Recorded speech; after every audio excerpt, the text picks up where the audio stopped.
ان اکرمکم عند اللہ اتقاکم۔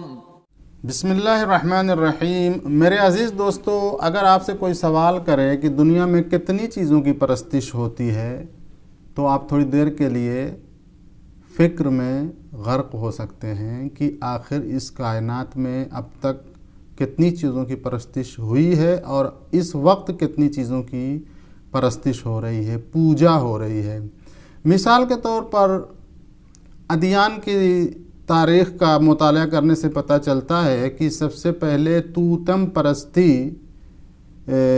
کا سلسلہ شروع ہوا تھا۔ البتہ ہمارے اعتبار سے اللہ کی پرستش ہی شروع سے ہوتی رہی ہے، بعد میں یہ توتم پرستی اور بت پرستی وغیرہ شروع ہوئی ہے۔ تو کہنے کا مطلب یہ ہے کہ توتم پرستی ہو یا بت پرستی ہو یا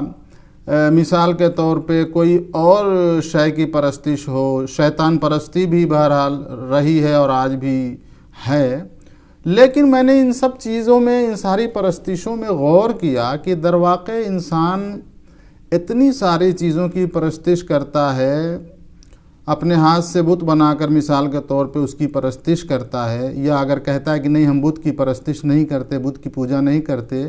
ہم در واقع اللہ کی پوجا کرتے ہیں۔ بہرحال ان ساری صورتوں میں نے غور کیا کہ اس دنیا میں صرف دو چیزوں کی پرستش ہوتی ہے، یا اللہ کی پرستش یا نفس کی پرستش، نفس پرستی، من کی پوجا۔ من کی پوجا البتہ ہمارا ہندی لفظ ہے، ہندی میں من کی پوجا در واقع ہر اس چیز کو کہتے ہیں جو انسان کا من اور دل چاہتا ہے جس چیز کو کرنے کو،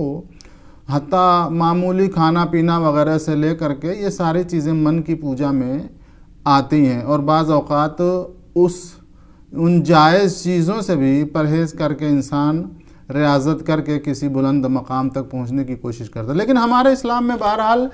جائز چیزوں کو پورا کرنا،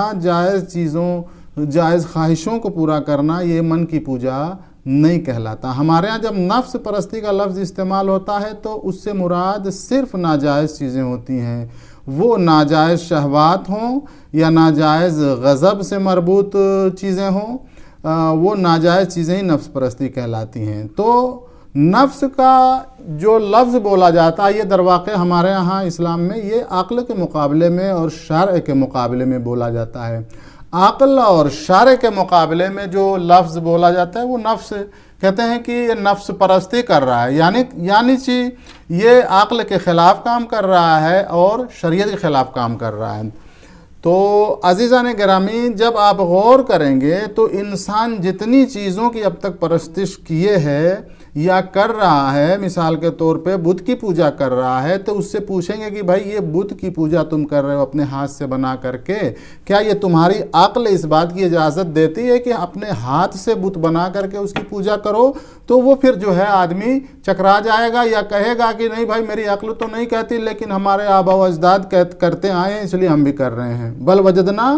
آباءنا، ہمارے آبا و اجداد یہی کرتے آئے ہیں لیکن عقل اس کا تقاضا نہیں کرتی۔ یا کم سے کم یہ کہے گا کہ اصل میں جو ہے نا ہم بت کی پرستش نہیں کرتے، یہ بہانہ یعنی لائے گا، تو اس سے بھی پتہ چل رہا ہے کہ اس کی عقل یہی کہہ رہی ہے کہ بت کی پوجا نہیں کرنی چاہیے۔ تو عزیزان گرامی، اگر ہم بھی اپنی زندگی میں غور کریں، جہاں جہاں ہم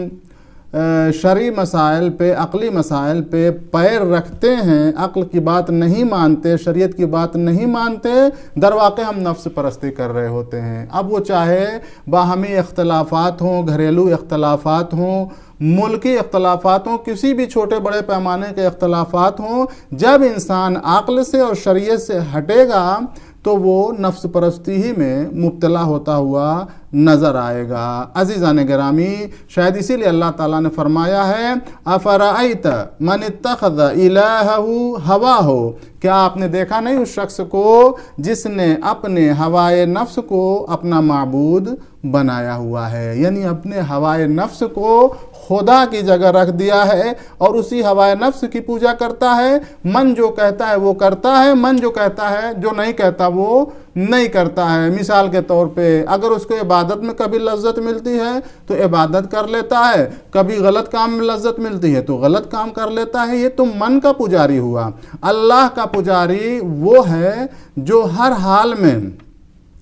حال میں اللہ کی بات مانتا ہے، چاہے اس کی شہوت اس کی طرف مائل ہو، چاہے اس کی غضب اس سے فرار اختیار کر رہی ہو، دونوں صورتوں میں وہ اللہ کی بات کو ترجیح دیتا ہے۔ ایمان کا تقاضا بھی یہی ہے اور عقل کا بھی تقاضا یہی ہے کہ انسان اللہ کی بات مانے، نہ کہ اپنے نفس کی، کیونکہ یہ نفس سب سے بڑا انسان کا